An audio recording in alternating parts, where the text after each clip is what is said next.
Asante sana ndugu zangu wananchi watukufu ambao mnanisikia kwa wakati huu. Muda huu nataka niende nikazungumzie kwa sababu ya situation politique yenye iko ndani ya nchi yetu kwanza, na tutaongelea kwa sababu ya kampanye tuko nayo.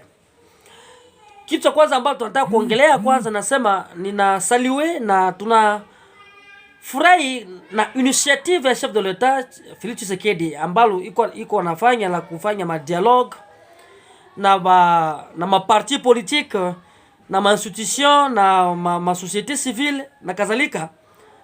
Ni initiative nzuri ambayo linaweza kaleta matunda hapo mbele. Ni initiative nzuri ambalo linaweza leta solution ya paix durable katika nchi yetu. Lakini kitu ambacho nataka niongelee na niongezi kwa haya mambo ambayo anakwenda kuyafanya, haya madialogue ambao anakwenda kuyafanya kwa kutafuta solution kadiri na tatizo tuko nalo. Ninatumuomba chef de l'etat asiishie na kuongea na maparti politiki zenye iko nazo Kinshasa au ma institution, na kitu kikubwa cha kutafuta solution katika nchi yetu. Vivyo hivyo aombe delegation kwa magrupe arme ambazo siko ndani ya pori, kwa sababu hao watu wako ndani ya pori, wana lengo lao limetuma wao washikilie silaha, na hilo lengo wanahitaji lifanyiwe marekebisho na serikali iliyo madarakani. Na kwa kutafuta suluhisho ya mizozo ambayo tuko nayo east ya Kongo, ningehitaji serikali ya Bwana Tshisekedi ifanye mazungumuzo vivyo hivyo na vikundi vya watoto wetu ambao wanashikilia silaha, wananchi ambao wanashikilia silaha, kwa misingi 1, 2, 3 ambazo wako nazo. Kwa sababu ukisema ya kwamba ufanye madialogue na maparti politiki yenye iko mu niveau ya Kinshasa, na ukiishia kwa institution ya niveau ya Kinshasa, hakuja kuwa solution yoyote durable ambao itasaidia utulivu na amani katika nchi yetu. Lakini ukisema ukimaliza na wapolitisien na zingine institution na masociete civile, vivyo hivyo upatane na viongozi wa vikundi ili wapate kuongea asima yao na serikali yako. Kwa sababu kwa kutaka kupata suluhisho unapaswa uongee na vikundi hivyo, navyo viwajibike katika maongezi au dialogue hizi ziko katika awamu yako ama katika uongozi wako Bwana Tshisekedi. Hilo ni jambo lingine ambalo nimetaka niongeze kwa haya mambo ambayo chef de l'etat unakwenda kuifanya. Tumelikubali, tunalisapoti, tunasaliwe for hiyo, kwa sababu unatafuta solution katika nchi yetu. Usishie na hawa maparti politiki ambao najiita ce sont des partis politiques peke yao, na uorganize ma dialogue avec les groupes armés.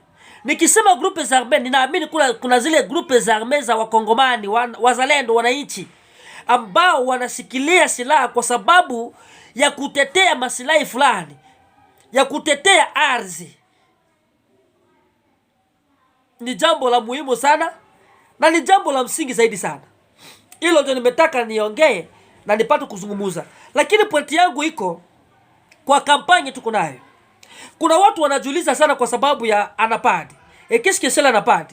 Nataka niambie watu, l'ANAPAD ni Alliance Nationale pour la Paix et la Démocratie. ANAPAD ni Alliance Nationale pour la Paix et la Démocratie.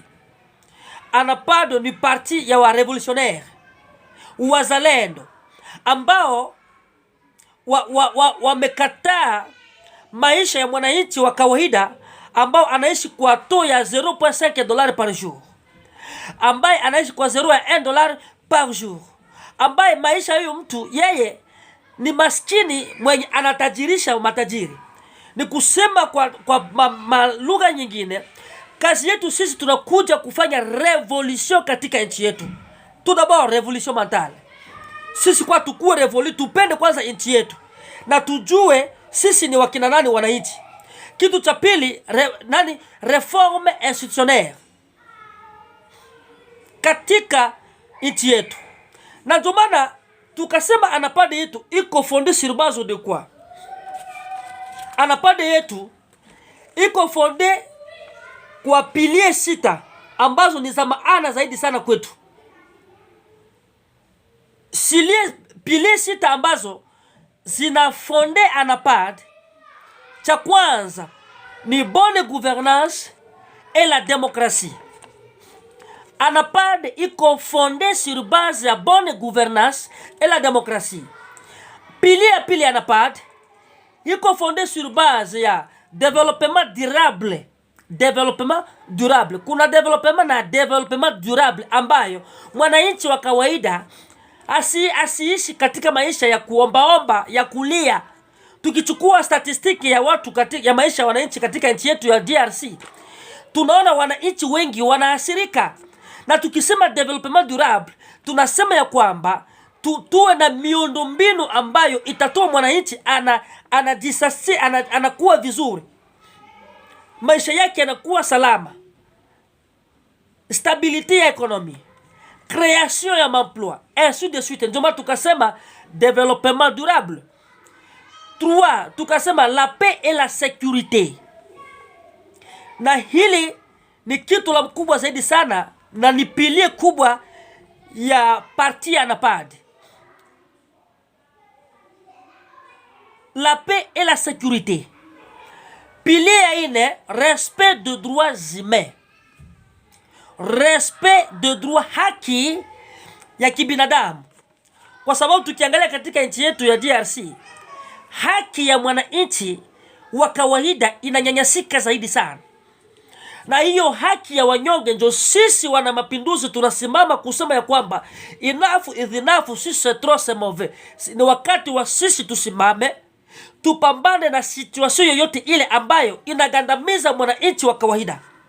Na ndio maana tukasema respect de droits humains. Na pilier ya 5 ambao ndio pilier clé ya ANAPAD, la solidarité et l'amour.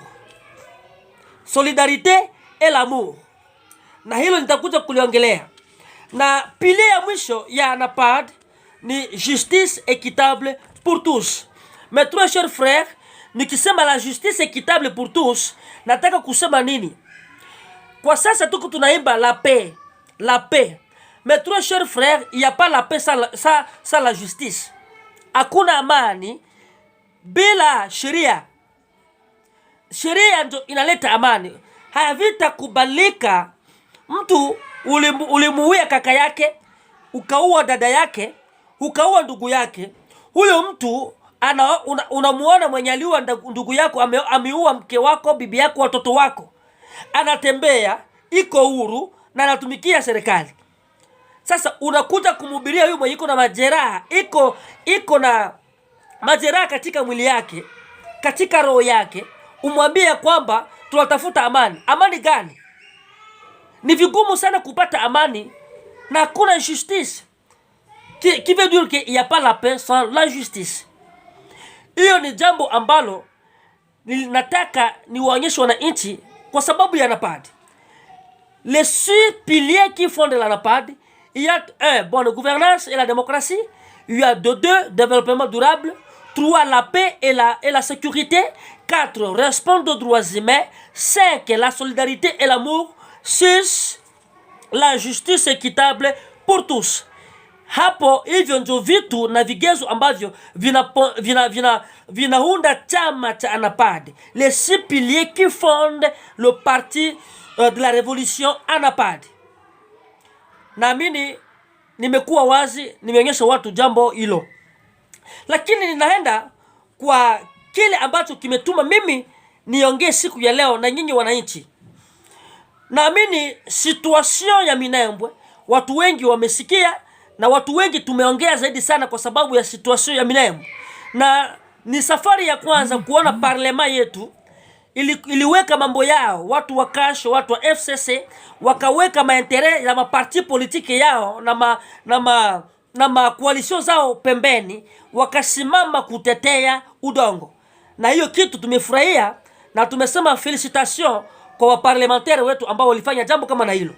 Lakini kuna kitu ambacho kinatuma sisi tuingie ndani ya kampanye. Na kampanye yetu sisi wana mapinduzi wa ANAPAD iko basisi kwa pilier ya 5 ya ANAPAD: la solidarité et l'amour. Ndugu zangu, tunaimba intégrité nationale, tunaimba souveraineté nationale. Intégrité nationale et souveraineté nationale vimezaliwa na kitu kinaitwa solidarité et l'amour. Hatuwezi tukasema intégrité nationale ou souveraineté na kama dans nous, entre nous n'avons pas la solidarité, entre nous n'avons pas l'amour. Upendo kati yetu sisi kwa sisi. Kusio wale watu ambao wanachukua aseme DRC Congo ni yetu sisi. Hapana. Kila mtu apende mwingine. Mkasai apende Mluba, Mluba apende Mndande, Mndande apende mtu wa Equateur, mtu wa Equateur apende mtu wa Ituri, Ituri apende mtu wa Holomami, mtu wa Holomami apende mtu wa Tikapa, Sud Kivu apende Nord Kivu, wa Fureru wa Ndande, wa Nyamasisi na Sud Suite. Tupendane sisi kwa sisi. Kitu cha kwanza ambacho tunapaswa tufanye, tu pratiquer la solidarité et l'amour entre nous. Ni kitu cha msingi zaidi sana na ni kitu cha maana katika kujenga Kongo mpya. Maana kupitia hiyo kitu kimetuma sisi tuongee kitu kimoja ambacho Moise Nyarugabo alienda kuongea. Na ni hapo kuna pointi langu. Kuna jambo ambalo Moise Nyarugabo aliongea ambalo limetushitua sisi wote. Lakini watu wamoja wamechukua neno hilo kama vile ni jambo la kawaida. Lakini sisi wana mapinduzi hatukuchukua jambo hilo kama kitu cha kawaida. Tumelikalia chini na tukalisoma na tukaona ya kwamba tuje na kampeni ya kutaka kuonyesha solidarité, tuonyeshe upendo kwa kutetea nchi yetu ya Jamhuri ya Kidemokrasia ya Kongo ili isipelekwe na wageni. Moise Nyarugabo aliongea neno la kwanza kusema kwamba mieux vaut vivre comme les frères et sœurs ou bien mourir tous comme les idiots. Hayo maneno mawili kwa kuongea ni mepesi, lakini kwa kutafakari ni maneno mazito katika ulimwengu wa siasa. Nyarugabo ni nani? Moise. Na kwa nini aitilize neno kusema mieux vaut vivre ensemble comme les frères et sœurs ou bien mourir tous comme les idiots? Pourquoi il a utilisé ce terme? Na kwa nini toke kwa kinywa cha Moise Nyarugabo, mtu ambaye amepewa nationalite? Na tunajua sisi wote Moise Nyarugabo Rwandais, ni Mnyarwanda ambao Wanyarwanda wale walipewa nationalite kuitwa Wakongomani, ambao tumewapa nationalite. Sasa mtu amepewa nationalite anakuja kutuimposer sisi mieux vaut vivre ensemble comme les frères ou bien mourir tous comme les idiots. Na hilo neno hao ndugu zetu ambao tuliwapea nationalite wanatukonsidere kama sisi Wakongomani tuko wa idiot. Na ni kweli kwa hiyo optique yake aliongelea. Dans d'autres termes, iko na raison ya kutuita sisi wa idiot. Pourquoi nimesema iko na raison ya kutuita sisi ma idiot? Idiotia kwanza tuko nayo Wakongomani, tuliwapa nationalite na hawakuomba nationalite hiyo. Wamempose nationalite par force na sisi Wakongomani tukawakubali kuwapea nationalite. Ça c'est la première chose. Idiotia tu ya kwanza hiyo. Tunapaswa tukubali kwanza tuko wa idiot. Waliimpose nationalite na wakaipata par force. Segundo, wakaimpose terre. Angalia hiyo commune rurale ya Minembwe ndio commune ya kwanza mwetandia Republique Democratique du Congo kuwa kubwa na kuwa ndefu kwa makomune zingine zote ya nchi 200 na zaidi. Commune ya Minembwe ndio kubwa zaidi sana. Na tukawekalia kimya wakakaa na hiyo kitu ndani yao, na wakapata wakajikaulia udongo. Idiote ya pili. Idiote ya tatu tuko nayo, wakapewa mafonksio kubwa katika serikali. Wako wa general, wako na ministeri, wako madepartement nyingi za nchi yetu yenye tuliwapa. Idiote ya tatu tuko nayo. Na idiote ya ine ambao sisi tuko wa idiot ni ile Azarias Ruberwa kutoka Kinshasa, ministre wa decentralisation, kwenda kuinstaller burgomestre wa commune rurale ya Minembwe. Na pour le moment huyo mtu anaenda kudanganya parlement yetu na akasema uongo, mahistoria ya uongo, nikaonekana ni uongo. Lakini kwa mpaka sasa huyo mtu anatembea ndani ya nchi ya Kongo, na huyo mtu tena hakuna sanction alipata, na huyo mtu bado haja demissione katika fonction zake za ministre. Le 4 points ambazo nampa Moise Nyarugabo rezo ya kutuita sisi ni maidio. Na kwa nini aviseme hivyo na watuzarao kwa njia hiyo? Ni kwa sababu nous le peuple congolais, nous n'avons pas la solidarité et nous n'avons pas l'amour patriotique. Waliimposer nationalité na wakapewa. Wamemposer kupata udongo, wameupata. Wamemposer kupata mafonction kubwa mu gouvernement, wakazipata. Wamemposer kutia nani burgomestre jusqu'à maintenant iko pale. Waliimposer ku M23, gouvernement ya Joseph ikafanya madialogue na wao, lakini haikufanya madialogue na vingine vikundi. Tukiangalia chochote ambazo wanaimposer wao wanakipata katika nchi yetu, na ndio maana iko na rezo ya kutuita sisi tuko waidio. C'est là où mes trois chers frères tukasema ya kwamba sisi wana mapinduzi, ilo neno limetuingia vibaya, na tukasema ya kwamba tuingie mukampanye ya kuwahubiria ndugu zetu tuwe na solidarite et l'amour kwa pilier yetu ya 5. Ndio tumekuja na hii mobilisation ANAPAD. Tumesema campagne sur le pilier numéro 5 de l'ANAPAD qui dit la solidarité et l'amour. Inasema juu ya solidarité et l'amour. Mes très chers frères et sœurs, hatuwezi tukaprogresse na hatuwezi tukasema souveraineté nationale, hatuwezi tukasema intégrité nationale kama hatuna solidarité. Kwa sababu kukosa yetu solidarité ndio inatuma watu ambao tumewapa nationalité wanatutusi kisa wanachotaka. Na ndio maana sisi tukaandika mwenye optique yake alisemea hapa. Tukasema 450 tribus vivent ensemble comme les frères. Nikisema 450 tribus zenye ziko reconnu depuis Congo iwe Congo, izaliwe kuwe Congo. Depuis Congo ikatwe 1885 mpaka siku ya leo 450 tribus. Tukubali tuwe na solidarité, tuishi pamoja kama vile wa frère, tuishi pamoja kama vile wa sœur, tuwe na unité nationale, tuwe na amour patriotique, tuwe kati tupendane. Na kama hatuta appliquer la solidarité et l'amour, 450 tribus tutakufa sote ensemble comme les idiots, kama jinsi alisema. Na ndio maana hawa ndugu zetu ambao tuliwapa nationalité wanatuzarau. Kwa sababu ya nini? Wanaitilize faiblesse yetu sisi wa Kongomani. Kwa sababu hatuna upendo, hatuna solidarité entre nous. Nous n'avons pas la solidarité, nous n'avons pas l'amour. Utasikia kabila hili alitaki aliungani na hili. Na ndio maana tunakuja kwanza kupambana na ukabila katika nchi yetu. Nous sommes 450 tribus, mais nchi yetu sisi wote ni Wakongomani. Nous sommes tous les Congolais. Siseme les Congolais par adhésion. Nikisema les Congolais par adhésion ninasema wale watu ambao tuliwapa nationalité.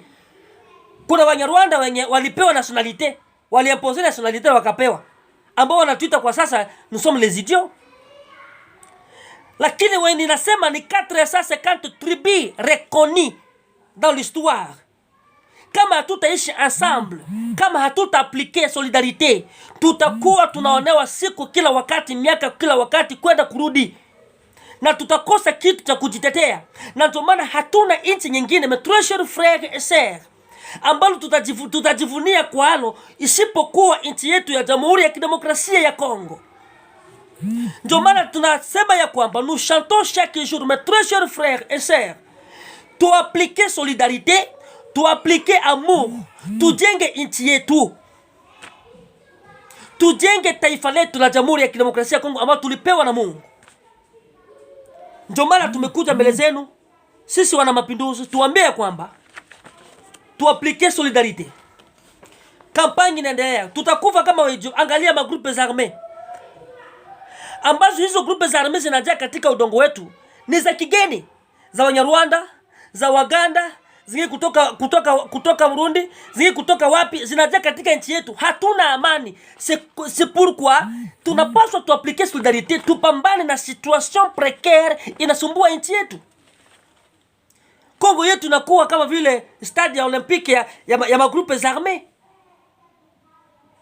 Na ndio maana, mes très chers frères et sœurs, le moment est grave. Embrassons tous l'unité, appliquons tous la solidarité et l'amour pour que tu combattre l'ennemi de la nation, tu combattre les antivaleurs qui veulent détruire notre nation. Ndio maana tunasimama tukiongea na nyinyi usiku na mchana. Asante sana. Vive la RD Congo, vive l'unité nationale, vive la NAPAD. Que Dieu vous bénisse. Merci.